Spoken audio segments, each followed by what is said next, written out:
It's a sad day here for me. I'm embarrassed, but you know, if I can make a mistake and other people can learn from it, then that's the most important thing. Okay, so I have Rabo guttatas, smooth-sided toads. I've had several in the last few years, and I had a baby.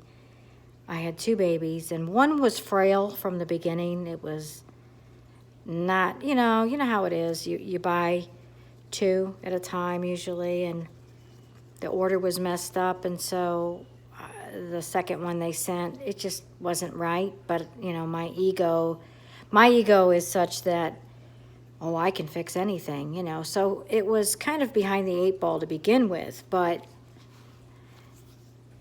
he was doing well. I assume it's a he. He was doing well, and this morning or last night, I noticed he was not doing well, and it for the first time felt like a lump in his abdomen, and that told me he either had a substrate, like a blockage, or a tumor. I wasn't sure because he's never really been 100%, but he was definitely doing much better, and it had been about 2.5 months. He was putting on a little bit more weight. So, but guess what? I made a huge mistake, and I literally feel like I killed my frog or my toad accidentally. I've cried it out, and now I need to just own it and say, don't do this, because it was a stupid thing to do. And yet, even with my background, I didn't think it would happen. And well, okay, let me just get to it. Okay, so when they're little, you put little tiny crickets in their enclosure, and you leave them in there. You leave the crickets in there. And I have such a big heart that I don't want my crickets, even though they're in the tank, even if there's 5 or 6 or 7 little tiny ones.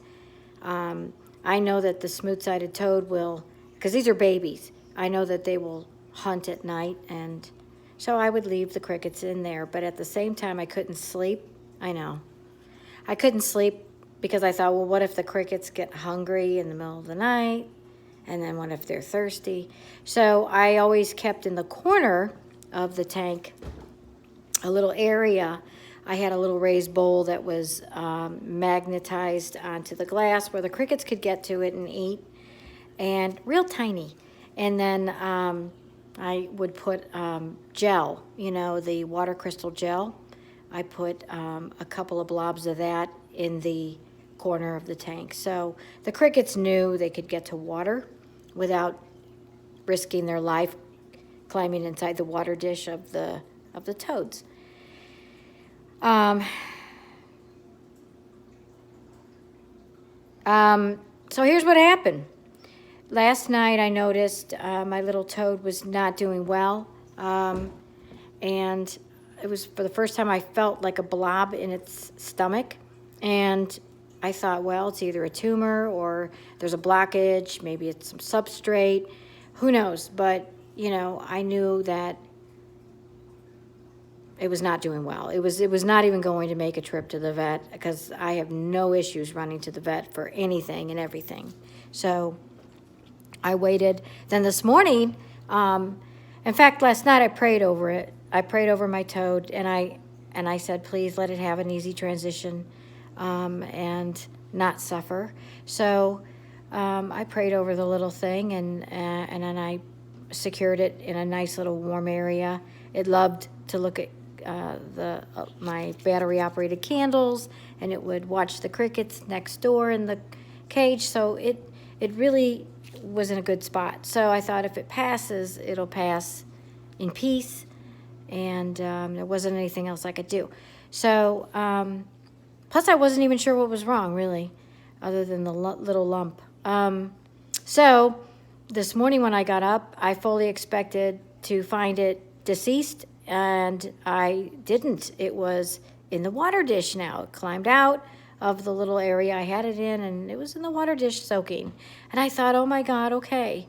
So I looked at the clock, and it was already too late to run it to the vet, the reptile vet, because they close early on Saturdays. So I thought, okay, well, if it's still alive on Monday, I'm going to take it right in. Well, an hour later, I looked in, and it was literally, this broke my heart. It was stretched out, trying to get into the little coconut hut that the other toad, its sibling or whatever, its roommate, was inside, still, chilling in there. And it was stretched out like it had a heart attack, literally. And it was dead. And it just broke my heart. So I put it in, made sure it was dead, and then I put it in a little box, and then I let the other toad see that it had deceased, because I didn't want it to wonder where it went. And he just stood over the box and looked, and then he left. And I thought, okay, I know this sounds crazy, but I really think animals are just so incredible and spiritual, and they're so much more worldly than we are, but whatever. So I let it say goodbye, and then I decided I had to know, was it a blockage? Did I put the wrong substrate? Did I make a mistake in my husbandry? Because if I can learn from a mistake, we all have death, when we have reptiles, and sometimes it makes absolutely no sense. But this one really bothered me because we were doing well, and I couldn't figure out, did it have a tumor that finally just grew, and that's why it was kind of weak when I got it? It was frail. I don't know. Well, it turns out, whether it was weak, and then I did this, it swallowed the gel, the crystals, the gel crystals. It got into the cricket gel crystals and swallowed it. And the gel crystal just kept expanding in its tummy. So it essentially ruptured. The gel, well, I've got video, but I did a necropsy. A necropsy, for those of you that don't know, is when it's like an autopsy, but it's called a necropsy. And I am not a professional by any means. I went to school to be a vet tech, and halfway through I graduated as a vet assistant, and I do have a 3-year degree, but this is out of my wheelhouse completely. However, I really wanted to know, and I just had to know, did I make a mistake? What did I do? Or was it just something I had no control over? So, all right, so I very carefully, and I'm going to show you its body, so just so you know, I'm not trying to be morbid, but I want to show you the gel anyway. And this is what happened. This is my little guy, and this is basically what occurred. This is the gel.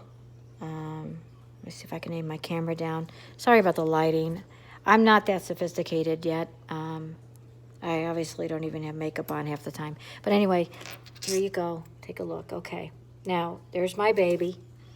Now, this right here, as you can see, is the gel crystal. Look how big that is. Look at what it expanded to. Okay? So you take a look at that. All right, you see the size of it?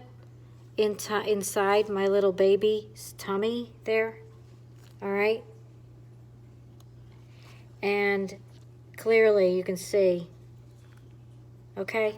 So, and honestly, I just want to say, you should not be cutting open your animals ever, ever.